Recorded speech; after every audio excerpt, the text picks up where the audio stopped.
Well, it's that time of year to take down the Christmas lights and put the tree out at the curb. It's also the time our friend Craig McKinley tends to hear from folks who want to buy a tree farm. Now, you hear about that almost every year.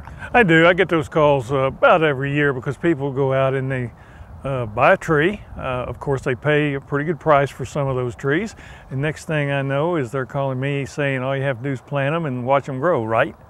Right, and it's that easy, right? No, it's not quite that easy. There's a lot that goes into a Christmas tree production facility, and it's a business, and some people don't realize that it is. Well, let's talk a little bit about that business, and let's start with artificial trees, because that is such a, you see them in all the stores, but there really is still a market, a big market for the real life thing.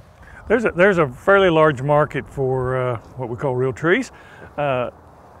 In the United States, we have about 100 million households. And so we kind of count trees on the basis of households, and about 30% of those households will use a real tree. Others will use the artificial tree or no tree at all. Okay.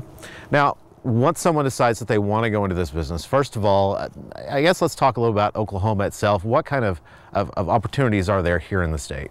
Well, it depends on the kind of marketing they would like to attempt, but most of the Oklahoma growers use a choose and cut method, which means they need to be close to a population center. Have to have the customers who don't want to drive 200 or 300 miles just to pick out a tree. So Tulsa and Oklahoma counties are our two biggest producing areas. Okay, so right there and around the major metro areas.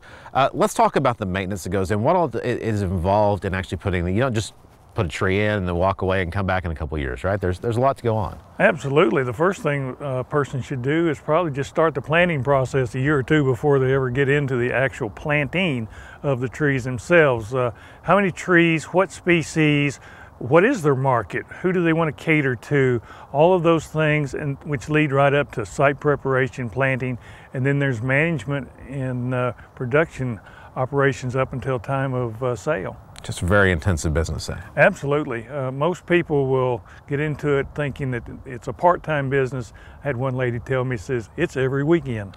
Can you talk us through a few of the different varieties folks should look at? I mean, right here we have an unusual tree to my eye, but you say this is one that can be used as a Christmas tree as well. This is the Arizona cypress, and while it is an exotic tree, most of our trees are exotic. They're just not native to Oklahoma. This is a very nice tree species. Many people like to plant it, use it as a choose and cut species. The #1 choose and cut species in Oklahoma is Virginia pine. Almost 90% of our production is Virginia pine. All right. Well, good information as always. Craig McKinley, our Extension Christmas tree specialist.